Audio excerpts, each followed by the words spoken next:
Greetings, Jedi Traders. David here of TradingFibs.com to bring you the daily trend for August 9, 2016. Yep, we're in week 32, day 2.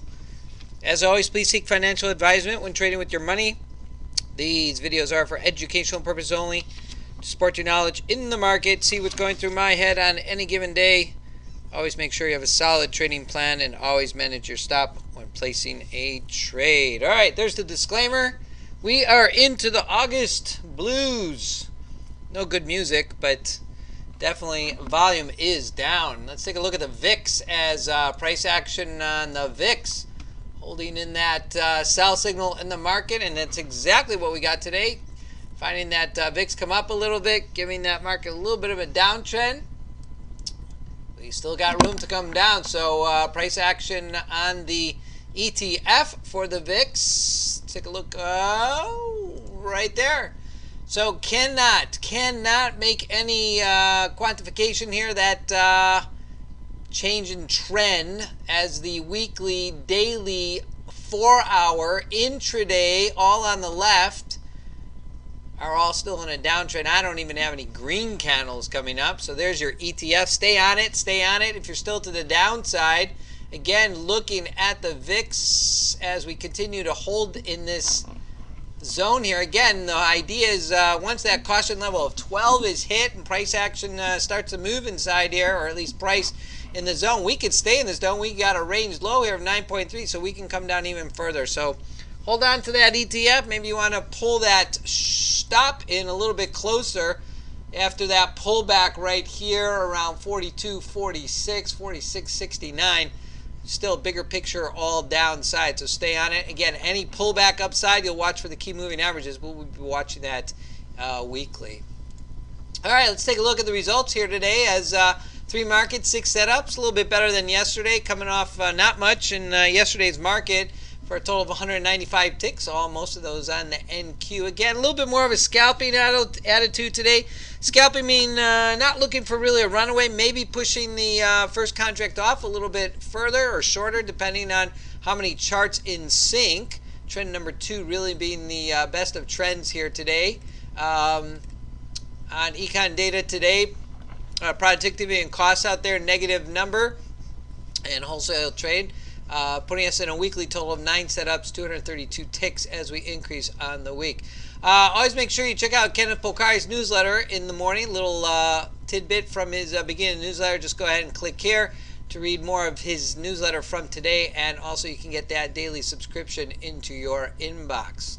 All right, let's jump right into the charts as we saw him. AD line, another market internal that I watch every day to guide me in market direction. There it was, the first almost hour of trading. Price action on the AD line, more advancers than decliners, kicking it right to the 750 line, actually holding to that pivot.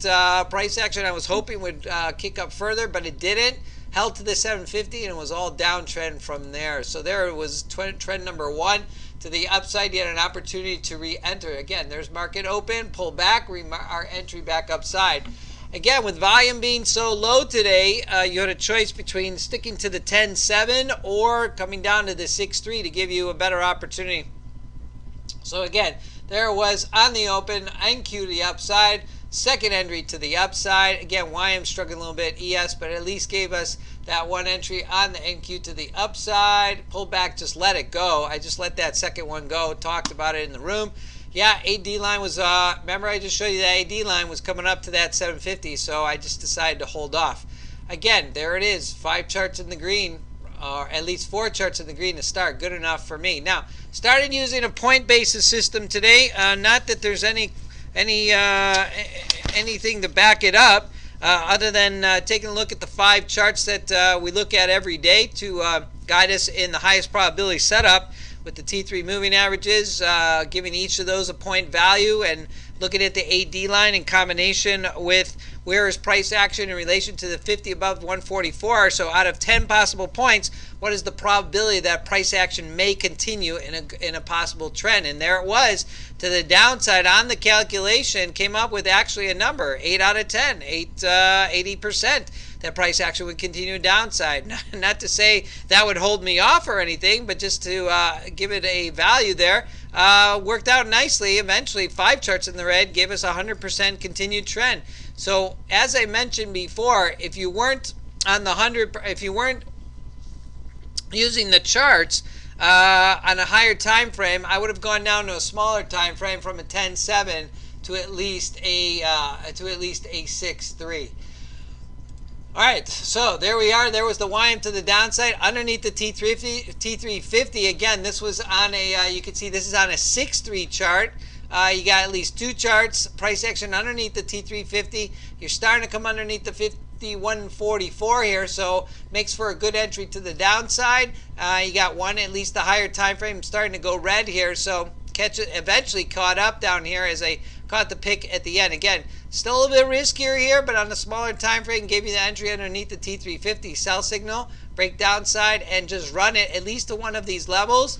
And then or hold on until price action came back up. So nice one entry on the YM there today. NQ a little bit busier. This was the second setup, third setup downside. Here price action again. There was a setup up above. Price action out and then re-enter. Held on to for a little bit. Again, nothing crossed over. I had the 50 EMA. Held on. I would have had the bail here, but again, it turned back downside, called out the short here, price action to the downside, and just decided to bail there right at around the Globex low, going for 11 ticks about that. 50 was underneath 144, but you could see here, look at that. Got to watch those higher time frames as well, even though they started to go red here down at the bottom. There it was, just starting to go red. Taking a look at the ES here, again, nice move underneath the T350, a little bit more charts in sync. There it is, again on a 5.4, price action downside. Had a couple of re-opportunities, not my favorite way of re-entering, but there it was, wrote it down. You not only did you have Fibonacci level targets down here, but you also forefront the target, which would have been Globex low down here, and take off.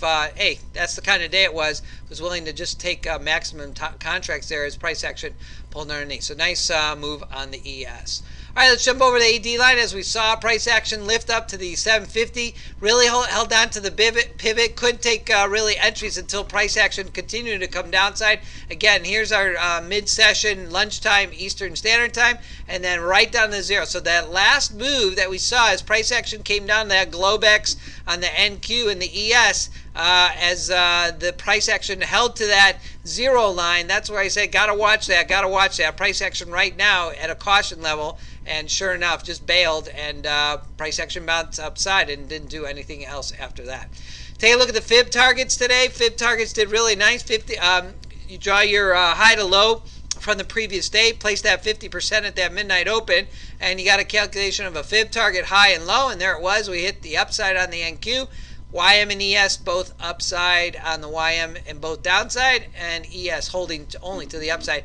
There it was. I was hoping to get down to that target low, but as soon as that AD line, as I just showed you, hit that zero, I didn't see that ES really going down any further. Pullback, yes, but nothing to continue drive downside. All right, taking a look at the daily gaps. There's our daily gaps today. We still have those daily gaps behind us left open from Friday's session as we head into Tuesday.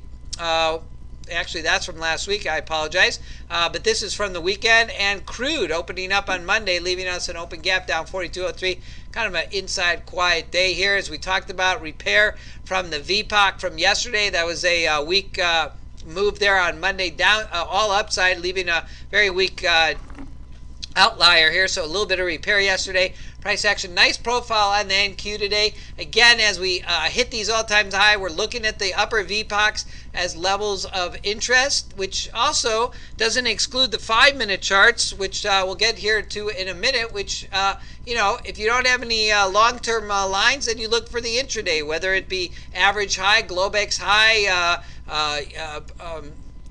S1, R1, whichever levels we're looking at. This is the map, especially helpful when it comes to price action when we continue to move in a zone where there's not much open gaps or VPOCs to contend with. Usually we have enough, but right now with all-time highs up here, we don't have much to the upside, so we go with the 5-minute chart, see what lies ahead. So crude, that's right, crude holding out. Crude not at all-time highs here, but at least for the intraday, holding to the cam line here around 43, mid-43s, and comes downside as we head into tomorrow for EIA report and into the daily gap.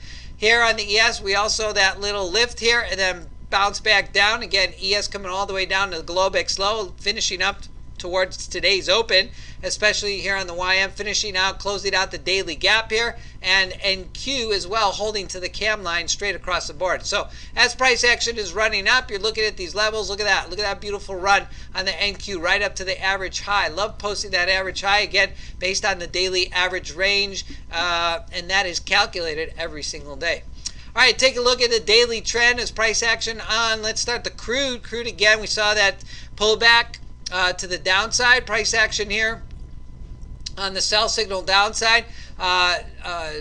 Nice I don't know what's going on here with my charts downside. I'll have to take a look at that right now. But again, yesterday I told you I was going to rearrange the charts here. So in order, I have the T3 moving average. Second row is the 534. Third row is the 5144, and then the two higher time frames. So for some reason, my higher time frame is not reading downside, so we'll go ahead and fix that. Sell signal to the downside. Either way, he had two charts of the red underneath the T350 here. Again, this was mid-morning. Again, a little bit of a move up here on 5 charts in the green. Got a couple traders caught there. Didn't move, popping above Globex high. Looked good, but didn't follow through. So again, next move came back off the loss here, and they got back in and made those ticks up. And then that's all you got to do. Be patient and wait for the next entry. That was a nice entry. At least 2 charts in the red there underneath the T350. I like it. Pull back and then better entry with at least 4 charts with price action to the downside. So there was the best move of the day on the crude. Take a look at the YM. As YM again, we can see price action here. This is a 6-3 chart. If you take a look at the 10-7, they're really, let's look at that 10-7. You can see there weren't many entries. So if you at least open up a little bit more time frame here to get a couple more entries, he had a couple here at the YM open. Again, very choppy to the top. Best entry here was again sell signal here. You had to go down to the 6-3, take the entry underneath the T350 and run it down. We had a Globex here as there we go, and actually during the session the Globex was down here, so nice move to the downside on the YM. All right, taking a look at the NQ again. NQ in the session, price action, nice move to the upside. Again, this is on a 10-7. You could have gone to a 6-3. Here's market open here, buy signal to the upside and pullback. Now at this point, AD line is buttoned up against that 750. Decided to let that go, and yeah, it was a nice move in hindsight, but that was enough for me to hold off. Price action came out, sell signal underneath the T350. At this point, wanting to hopefully get an entry underneath, I went to the 6-3, and that's where price action allowed me that entry downside. And so sell signal downside, and that pretty much closed up the session on the NQ. So pretty much uptrend session in the end. Taking a look at the ES, I apologize, a downtrend in the end, but if you look at just the US session, it was pretty much a almost a V session, almost closing out near the opens. Take a look at the ES. Here we go. We went uptrend and then bang to the downside. So almost finishing out flat here. Price action again, best move of the day on the ES to the downside. Gold, nice trend upside here. Price action on the gold open, breaking above the T350 with at least 4 charts in the green. So gold to the upside. Again, don't be afraid at the highs. We can go higher. As long as you got the setup, take the risk. You got as many charts in sync. Nice move. 6E, Euro, again, nice move. Buy signal up here, 5 charts in the green above the T350. That was probably one of the best setups of the day on the Euro. Called it out this morning. It was a really nice move. And to the upside, there she went. And actually, a nice little pick here as this is our screen share in the trading room. Taking a look at the 4 up top, crude, gold, and we got the beans up there and the Euro, and then down below we got our 3 major indices, and it was really nice to see there about post, what was this, about almost post an hour of the market. We got all green across the board. 5 charts right there. 1, 2, 3, 4, 5, all across in the green. So a rarity to see that where all market action was upside, but that is not where we ended up the day.